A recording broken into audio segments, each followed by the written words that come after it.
नमस्कार पंडित जी। जय माता जी, जय माता दी। पंडित जी, आपका शुभ नाम? मेरा नाम श्यामलाल है। मैं माता बगला मुखी मंदिर पलोड़िया बोला हाँ। तो माता बगला मुखी का मैं चौकीदार हाँ। मैं कोई पुजारी नहीं है, लोग भी मेहनता दिन ऐसा कुछ नहीं है जी। आप यहाँ जम्मू में कहाँ के रहने वाले हैं? मैं जानीपुर का रहने वाला हूँ। तो ये हमारी कुल देवी है, तो हमारे हाथों माता रानी ने सेवा ली और स्थापना करवाई है। तो ये मंदिर जो हमारा है ये 2012 में बना था। पहले हम हिमाचल जाते थे सभी परिवार के साथ, तो कुछ ऐसा हुआ कि माता रानी की हमें आराधना की कि माता रानी जी हमें तो बहुत दूर पड़ता है, कोई ऐसा हो जिससे तो उसी समय माता रानी की ऐसी देन हुई हमें, तो हमें ये मंदिर जो माता रानी ने हमसे सेवा ली, तो ये मंदिर जहाँ पे प्लॉट में हम ही से बनवाया। हम नहीं कहें कि हमने कुछ किया इसका। तो आज हर साल इसका भंडारा होता है और हर वीरवार माता रानी का भंडारा होता है और हवन होता है। और बाहर के जम्मू के लोग सभी लोग जहाँ पे आते हैं और मनोकामना उनकी पूरी भी होती है, भंडारे भी होते हैं, करवाते हैं, हवन भी करवाते हैं वो। तो जैसा कि हम जानते हैं कि ये माँ बगला मुखी माता जी का मंदिर है, जी जी। तो माता की तरफ लगन जो थी आपकी, जी जी। वो कैसे लगी और कैसे शुरुआत? मैडम जी, ऐसा कि हम कोई काम करते थे और वो काम हमारा पूरा नहीं हो रहा था, तो बस हम साधुओं के चक्रों में पड़े रहते थे, ये करेंगे ऐसा होगा, ऐसा कुछ नहीं होने वाला। तो एक हमारे गुरुजी जहाँ पे बैठते हैं उनके पास फ़ोटो लगा था माता बगला मुखी का। तो हमने बोला कि गुरुजी जी, उन्होंने बोला ये इसकी पूजा करो आप, आपका काम हो जाएगा। वो काम तो हमने किया नहीं, तो माता ने हमें दूसरी साइड लेके, हमें क्या कहें, हम कुछ कह भी नहीं सकते। तो उन्होंने ऐसा किया कि अब तो हम भूल ही जाते हैं कि हमारे साथ माता ने क्या किया। माँ हमारी जो है ना, हम भूल ही गए कि हमारा पिछला समय कैसा था। तो हम सब माता रानी के यही आराधना करते हैं, जैसा हमारे साथ किया वैसा सभी के साथ करना।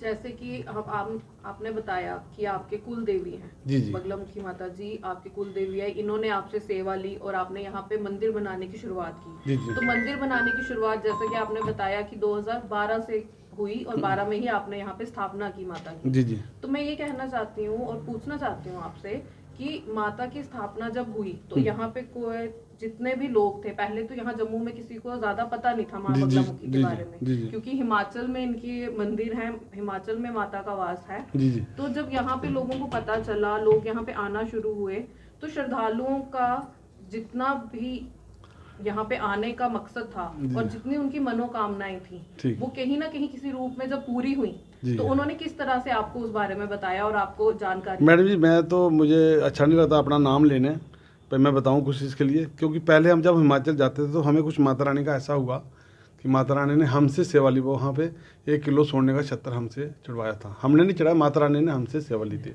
उसके बाद जब हम इधर आए तो हमारे महाराज कहने लगे थे आपने इतना बड़ा काम होता है, मतलब हमने नहीं किया। बोले यही चीज़ हम इधर करते कुछ हो, तो फिर वहीं हमारे मन में एक ऊर्जा पैदा हुई कि हम माता रानी के आगे आराधना की, माता रानी जहाँ पे कोई ऐसा करवा जिससे हमारा आना जाना भी हो जाए। उसके बाद माता रानी पहले हमने फ़ोटो में स्थापना करवाई जहाँ पे, तो उसने कबूल नहीं की। उसके बाद जहाँ पे जो सोने की गोल्ड की मूर्ति जो है उसमें स्थापना हुई है।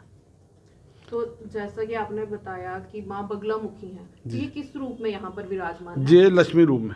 लक्ष्मी रूप जी में। जी। तो लक्ष्मी रूप में जैसे कि हम सभी जानते हैं कि जी जी। लक्ष्मी रूप जो है वो धन, समृद्धि और सुख शांति का प्रतीक जी है। जी जी। तो जितने भी श्रद्धालु यहाँ पे आते हैं, जब से आपने यहाँ पे सेवा करना शुरू किया, जी। अपना पूरा जीवन माता के चरणों में दिया है, जी। तो आप ये बताइए कि आपकी सुख समृद्धि में बढ़ोतरी ही बढ़ोतरी हुई, बरकत ही बरकत हुई होगी? मैडम जी, ऐसा कुछ नहीं है जो माता रानी ने हमें नहीं दिया।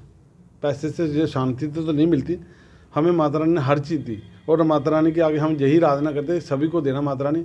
हाँ, बात एक ये सही है कि लोगों के मन में ये हम किसी का बुरा करें हमारा भला, वो ऐसा होने वाला नहीं है।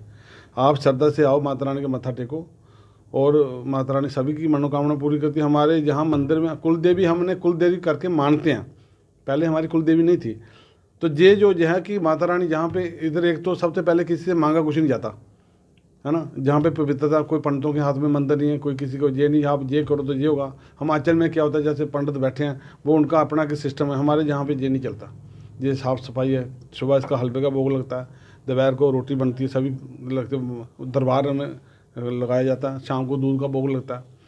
तो हम तो यही कहते हैं कि आओ माता रानी के दरबार में, और 80% लोग जो है ना वो उनकी मनोकामना पूरी होती है। वो श्रद्धा, ऐसा नहीं है कि हम कहें कि सभी की होगी, नहीं, 80% के करीब लोगों की मनोकामना पूरी होती है। मतलब पंडित जी, जैसे कि आप बता रहे हैं कि जो श्रद्धा से आएगा उसकी यहाँ पे मनोकामना बिल्कुल पूर्ण बिल्कुल, होगी ही हाँ होगी। होगा बिल्कुल। तो इसी के साथ हम यही शुभकामनाएं करते हैं कि जितने भी श्रद्धालु यहाँ पर आए उनकी मनोकामनाएं पूर्ण हो। और साथ ही साथ हम आपका भी धन्यवाद करते हैं कि आज आपने समय निकाला और हमसे बात की। चलो धन्यवाद। जय माता दी, जय माता, जय माता।